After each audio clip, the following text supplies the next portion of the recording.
Assalamu alaikum dear viewers, hope you all are fine. Today the topic which we are going to discuss is Preface to Shakespeare by Samuel Johnson. First of all, we all have to know who the Samuel Johnson is. A brief introduction to Samuel Johnson is here. Samuel Johnson, also named as Dr. Johnson, was an English critic, biographer, essayist, poet and lexicographer. Lexicographer means the person who compiles dictionary, regarded as one of the greatest figure of 18th century life and letters. The Oxford Dictionary of National Biography describes Johnson as arguably the most distinguished man of letters in English history. Samuel Johnson was asked to write an introduction for a book about Shakespeare. Therefore, he wrote this essay, which is published in 1765. Basically, this essay is divided into three parts. In the first part, there is Shakespeare's general nature and excellency. In the second part, Shakespeare's faults have been discussed. And in the third part, we discuss the three unities. Let's move toward part 2, which is Shakespeare faults, or we can say that it's a Johnson's criticism on the tragedies and comedies of Shakespeare. Samuel Johnson was the first to acknowledge Shakespeare faults. Shakespeare faults are big, not minor. He is subjective in this part of essay. Subjective means he involved his personal opinion to interpret the literature, comedies and tragedies of Shakespeare. The first criticism is that the aim of poetry is to teach and delight. Shakespeare poetry, however, sometimes delight without teaching. For example, in The Merchant of Venice, which is a comedy, when Portia, dressed up as a man, attended trials and saved Antonio, which wasn't morally accepted for a woman to do so at that time, Shakespeare didn't write it with a moral purpose. कुछ comedies उसकी ऐसी भी थी जिसमें कोई उसका moral purpose नहीं था. जो पर्पस था वो सिर्फ ये था कि जो रीडर्स हैं या ऑडियंस हैं उनको डिलाइट हो. इसके अलावा उनकी पोइट्री का कोई और समटाइम्स और कोई पर्पस नहीं था. सेकेंड फॉल्ट और criticism is that there is a weak and coincidental plot device. Plot बहुत ज़्यादा वीक है. As we see in The Merchant of Venice, Bassanio was Portia's lover and husband, which should mean that he should know her face. What would happen if her real identity was discovered at the trial? The story would fall apart, and this is a big plot hole. Another example is a deal between Antonio and Shylock. Shakespeare left it for chance that Antonio will lose all of his money. Although we know that Antonio's ship went everywhere, all of them sank at once. यहाँ पर आपको clearly, अगर आपको merchant of Venice का idea है कि उस comedy में क्या चीज़ें डिस्कस हुई हुई हैं, तो हम देखते हैं कि वहाँ पर जो प्लॉट है वो बहुत वीक है, कोइंसिडेंटल है. समटाइम्स हम वो चीज़ें एक्सपेक्ट नहीं कर रहे और प्लॉट में वो चीज़ें हो रही हैं. Third is Shakespeare wrote about Egypt, Italy and Denmark.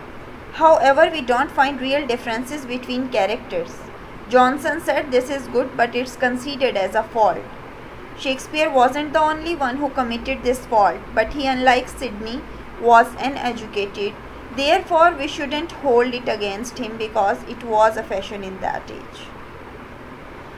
Next criticism is that in his comic scenes, the characters speak the same language as they all are smart regardless of their class.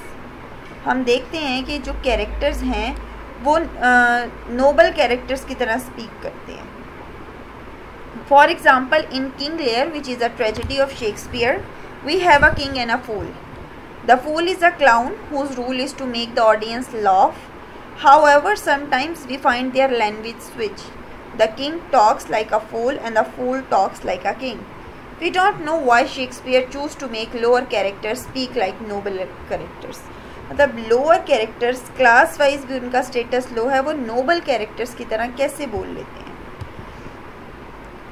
Next point is, in his narration of all genres, he used too many words to express simple idea. For example, in The Merchant of Venice, which is a comedy, it takes him many pages to say Antonio hates Shylock and Shylock is angry with Antonio. Johnson says that language in drama is naturally tedious and inactive. It means that the language used in drama is long and slow, therefore it should always be rapid and enlivened by frequent interruption. However, Shakespeare gave it more respect and dignity.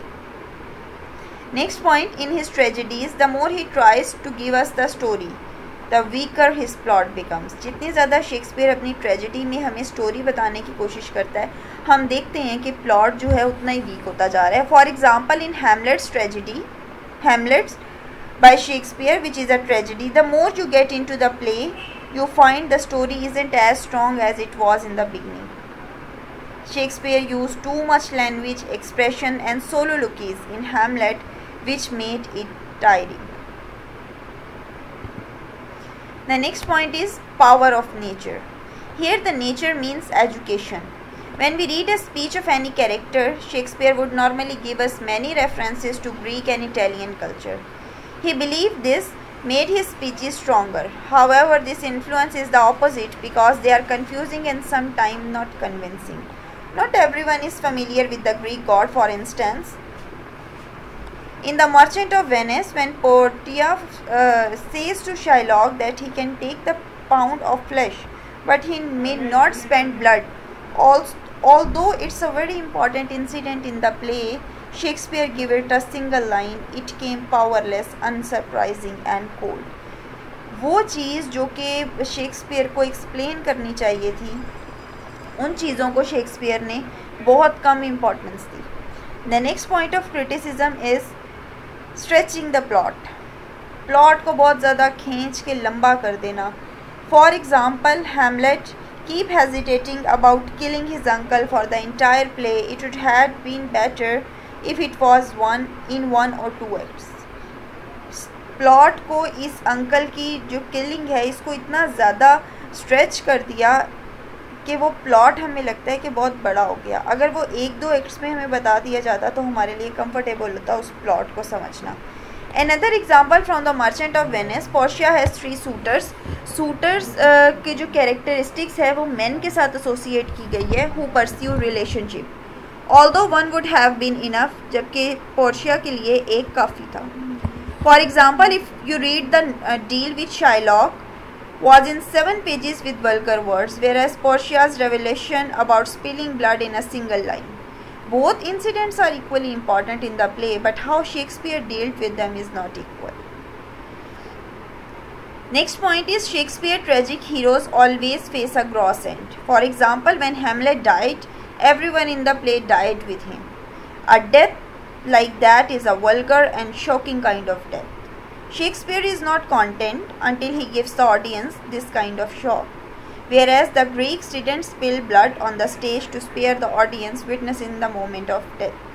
Shakespeare's death scenes also have to be sentimental. The dying characters has to say something important. Next is Shakespeare valued long dialogues which cause the audience to get lost. Whenever he finds the opportunity to use language, he does. It didn't matter to Shakespeare if the chance to play with this language made his plot weak or the audience bored. उसने जितने लंबे dialogues use हो सकते थे किए हैं बगैर इस फिक्र के कि ऑडियंस बोर हो जाएंगे या उसका जो प्लॉट है वो वीक हो जाएगा. Last point, which is the criticism, is that technically Shakespeare's fault is that he neglected the 3 unities. Although his regard of the 3 unities of time, place and action is considered a flaw, Johnson is himself falsified the classical idea of unity of time and place. This is all about today's lecture. We have discussed criticism, Johnson's criticism on tragedies and comedies of Shakespeare. If you have any question, do ask me and clear your concepts. Nice meeting to all of you. Allah Hafiz.